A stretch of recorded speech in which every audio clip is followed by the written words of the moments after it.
Good morning to all of you. Last, we have seen balancing a chemical equation. After that point,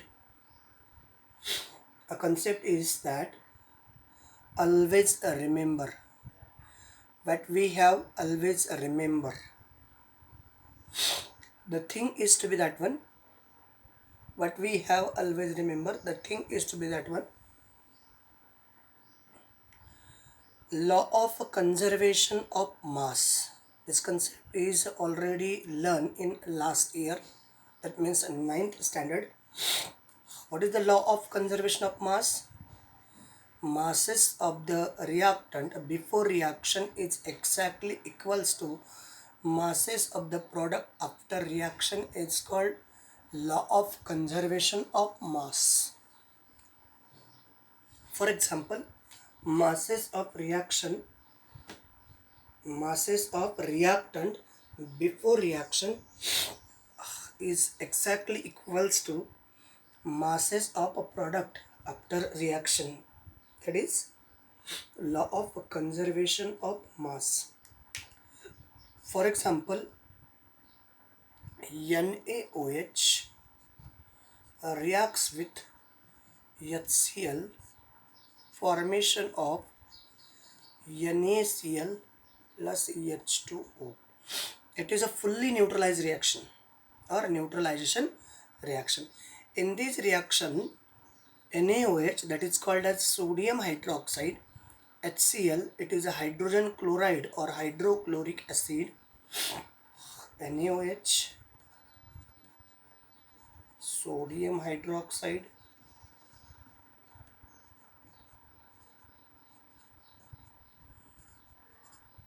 then HCl, hydrogen chloride,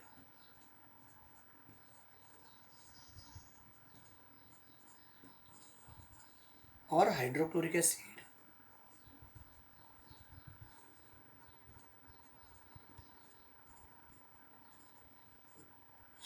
then NaCl, sodium chloride,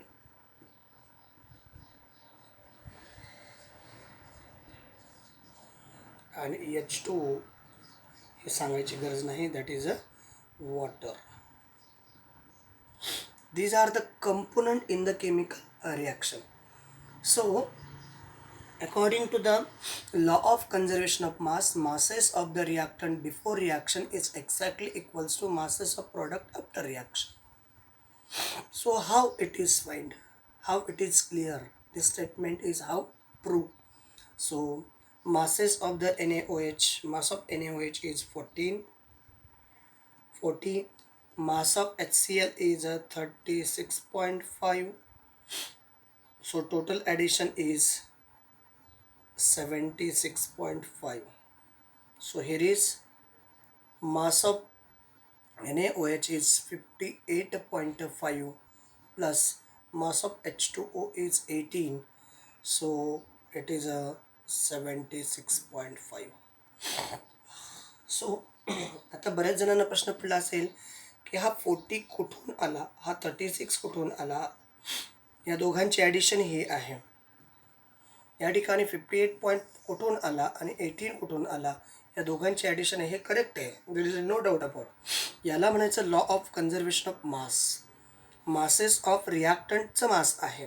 आता पहा, NaOHचं मास आहे, NAचं mass आहे 23. NaOH नाही, NAचं mass आहे, Na is equals to 23, oxygen is equals to 16, hydrogen is equals to 1, then chlorine is equals to 35.5. Last इयरला सगळ्या गोष्टी calculate केलेल्या आहेत, मॉलिक्युलर मासेस. तर त्यानुसार NAचं मास Na प्लस, बघा कसं कॅल्क्युलेट केलं जातं, Na plus O plus H. NAचं मास 23 प्लस 16 प्लस 1 म्हणजे हे झालं 40. क्लिअर. HClचं मास H प्लस Cl याचं मास 1, Clचं 35.5, याचं झालं 36.5, इथं आलं 40. आता बाकीचे तुम्हाला काढून किंवा सॉल्व करून द्यायची काही गरज वाटत नाही. आता तुमच्या कन्सेप्ट क्लिअर झाले असतील अशी मी अपेक्षा ठेवायला काही हरकत नाही. That is a law of conservation of mass. According to that concept we always remember masses of reactant before reaction is exactly equals to masses of a product after a reaction. Reaction झाल्यानंतर प्रोडक्टचं मास आणि reaction होण्यापूर्वी रिॲक्टंटचं मास हे दोनही same असतं असं कोण सांगितलं? Law of conservation of मास.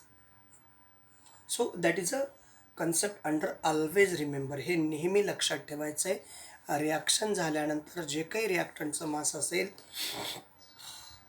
तेवढंच मास प्रोडक्टचं असायलाच पाहिजे. नाव the next point, next concept, steps in balancing a chemical equation. आता केमिकल इक्वेशन बॅलन्स करण्यासाठी कुठल्या कुठल्या स्टेप्स अपेक्षित आहेत तुम्हाला? आता सगळ्या कन्सेप्ट पहिल्यांदा मराठीत सांगतो, त्याच्यानंतर मी तुम्हाला इंग्रजीत सांगतो. पहा, पहिली स्टेप आहे, काय करायचं आहे, दिलेलं वर्ड इक्वेशन, जे काही वर्ड इक्वेशन दिलेलं आहे ते वर्ड इक्वेशन कंडेन्स फॉर्ममध्ये रिप्रेझेंट करायचं आहे. त्याच्यानंतर number of atom on left hand side and number of atom on right hand side, that means number of atom in reactant and number of atoms in product, हे represent करायचे आहेत. If the number of atom in a reactant and product are same, that is already balanced reaction. If it is a number of atoms in a reactant as well as product are different, at that time this is an unbalanced reaction. मग काय करायचं त्यावेळेस जेव्हा reaction unbalance आहे त्यावेळेस? First we count which atom is greater quantity in reactant or product side. म्हणजे कुठल्या ॲटमची संख्या जास्तीत जास्त प्रमाणात रिॲक्टंट किंवा प्रोडक्टच्या बाजूने आहे हे पहिल्यांदा तुम्हाला फाइंड आउट करायचं आहे. आणि मग फाइंड आउट केल्यानंतर first we balance the greater amount of atom. पहिला ज्याची संख्या जास्त आहे त्याला बॅलन्स करण्याचा प्रयत्न करा. After that we balance oxygen automatically, we balance oxygen and then we balance hydrogen. In this way to balance the total overall reaction. Clear? तर तुमच्या टेक्स्टबुकमध्ये दिलेल्या कन्सेप्ट आता आपण हळूहळू पाहणार आहोत. पहिली कंडिशन दिलेली आहे, chemical equation balancing step by step trial and error method is use for this purpose. Consider, एक रिॲक्शन दिली आपल्याला बॅलन्स करण्यासाठी. Consider sodium hydroxide reacts with sulphuric acid. Word equation आहे sodium hydroxide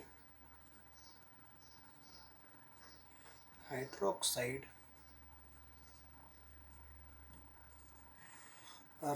with sulphuric acid. हे दोघं जण झाले reactant. So what is a product? Sodium sulphate. What is product? Sodium sulphate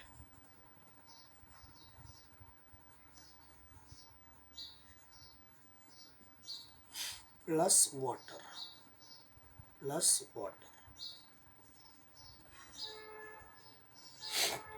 मग आता आपण रिॲक्शन कशी लिहितो?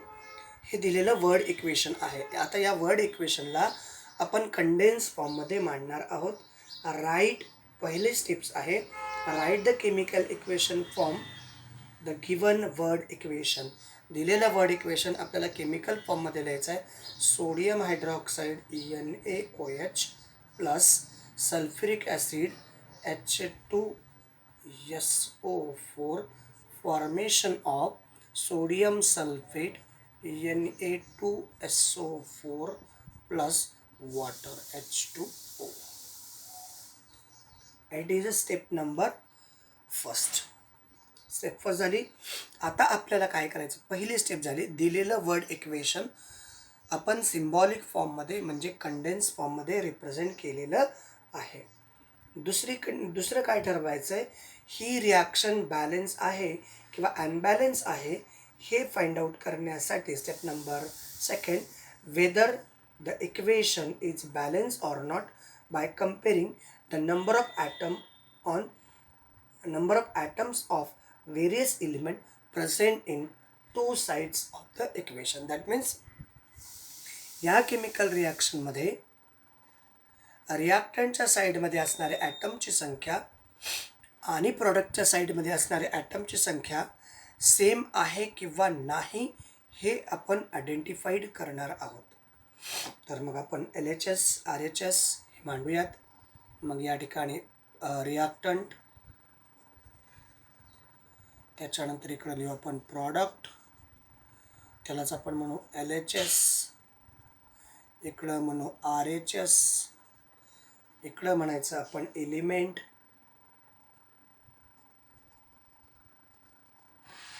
नंबर ऑफ ॲटम, आणि इकडं पण लिहू आपण नंबर ऑफ ॲटम. एलिमेंट कोणते कोणते आहेत बघा, Na आहे, लेफ्ट हँड साईडला Na किती, एकच आहे. राईट हँड साईडला Na किती, 2 आहेत. त्याच्यानंतर ऑक्सिजन लेफ्ट हँड साईडला किती आहेत, 5. राईट हँड साईडला किती आहेत, 5. बरोबर ना. त्याच्यानंतर हायड्रोजन लेफ्ट हँड साईडला आहेत 3, राईट हँड साईडला आहेत 2. क्लिअर. सल्फर लेफ्ट हँड साईडला लेफ्ट हँड साईडला किती आहेत, 5 सल्फर, 1, आणि राईट हँड साईडला सुद्धा सल्फर 1च आहेत. मग आता आपण काय म्हणतो, this is a unbalance chemical reaction, it is not a balance. मग याच्यामध्ये बॅलेन्स काय काय, ऑक्सिजन बॅलेन्स आहे आणि सल्फर बॅलेन्स आहे. Sodium and hydrogen is a unbalance, therefore overall reaction is unbalance. मग स्टेप नंबर थर्ड, पहिली स्टेप काय आली, दिलेलं वर्ड इक्वेशन जे आहे त्याला सिम्बॉलिक फॉर्ममध्ये रिप्रेझेंट केलं. पहिली स्टेप झाली. दुसरी स्टेपमध्ये जी केमिकल इक्वेशन आपण मांडलेलं आहे, in this chemical equation number of atoms of the reactant side and number of atoms of in product side of a chemical equation. So total number of atom in reactant side is exactly equals to number of atoms on product side are equal. That time this reaction is balanced chemical reaction or balanced chemical equation. If number of atom on a reactant side and product side or left hand side and right hand side are unequal, therefore that reaction is unbalanced chemical equation. These are the two steps. Step number 3. आता step number 3 काय सांगते, it is convenient to start balancing an equation from the compound. तुम्हाला हे equation balance करायचं आहे compound which contain the maximum number of atom. Balancing करण्यासाठी पहिल्यांदा काय ठरवायचं आहे की कुठल्या ॲटमची संख्या जास्त आहे त्याला पहिल्यांदा बॅलन्स करण्याचा प्रयत्न करायचा आहे. Moreover, it convenient first consider that element in this compound which has unequal number of atom on two sides. आता या ठिकाणी जर काळजीपूर्वक पाहिलं, इथं हायड्रोजनची संख्या 3 आहे, इकडे हायड्रोजनची संख्या 2 आहे, इथं सोडियमची संख्या 1 आहे, सोडियमची संख्या इकडं 2 आहे. म्हणजे जास्तीत जास्त ॲटमची असणारी संख्या कोणाची आहे, जास्तीत जास्त ॲटम असणारी संख्या कोणाची आहे, तर जास्तीत जास्त ॲटम आहेत हायड्रोजनचे आणि त्याच्यानंतर ॲटम आहेत सोडियमचे. पण हे करत असताना ही इक्वेशन बॅलन्स करत असताना chemical reactant or in products, the properties of reactant and product cannot be changed at any cost. कुठल्याच परिस्थितीमध्ये रिॲक्टंटच्या प्रॉपर्टीज किंवा प्रॉडक्टच्या प्रॉपर्टीज बदलल्या नाही पाहिजेत. म्हणजे रिॲक्टंटमध्ये जे काही कंपाऊंड्स आहेत त्यांच्या प्रॉपर्टी किंवा प्रॉडक्टमध्ये जे काही कंपाऊंड्स आहेत त्यांच्या प्रॉपर्टी बदलल्या नाही पाहिजे. अदरवाईज तुम्ही काही करू शकता. मग आता आपण कंडिशन कन्फर्म झाली. ऑक्सिजन आणि सल्फर बॅलन्स आहेत. कोण अनबॅलन्स आहे? सोडियम आणि hydrogen. So greater number of atom of hydrogen in the chemical reaction. So first we balance hydrogen. तर हायड्रोजनला बॅलन्स करण्यासाठी number of atoms of hydrogen या ठिकाणी किती आहेत, त्याचबरोबर number of atoms of metal atom किती आहेत, सोडियम. तर पहिल्यांदा आपण सोडियमला बॅलन्स करण्याचा प्रयत्न करू. सोडियमला बॅलन्स करायचं म्हणजे काय, या ठिकाणी आपण 2 लिहिला. सोडियमला बॅलन्स करण्यासाठी 2 हा जर या ठिकाणी लिहिला असता, twice of NaOH is replaced by Na2OH. This condition is wrong. In this way we cannot write the sodium hydroxide. This way to write the sodium hydroxide. So therefore we cannot change the properties of constituent compound in a chemical reaction. Chemical रिॲक्शनमध्ये जे constituent compounds आहेत त्यांच्या property बदलल्या नाही पाहिजे. अशा प्रकारे ही chemical equation मांडायचं आहे. So first we balance the sodium. So we use the stoichiometric coefficient here 2. Now to check the number of atom on left hand side and right hand side. So number of atom on left hand side and number of atoms on right hand side. So sodium element, sodium, it is a 2, here is a 2. Now sodium is balanced. Then oxygen is equals to, so 2 and 4, oxygen is a 6. It is a oxygen 4 and 1 oxygen is a 5. Then hydrogen is a 2 plus 2, it is a 4. Hydrogen is a 4. And in this side hydrogen is a 2. And then what is remains? Sulfur remains constant. Sulfur is to be unchanged. Now in that case, sodium balance, sulfur balance, what is unbalanced? Oxygen and hydrogen is unbalanced. So that time number of atoms of hydrogen is more. So it is a 1 unbalanced, it is a difference in between 2 atom is single, and it is a difference in between these two are 2. So therefore we first balance hydrogen. So this equation is right in this way. It is a twice of NaOH plus H2SO4.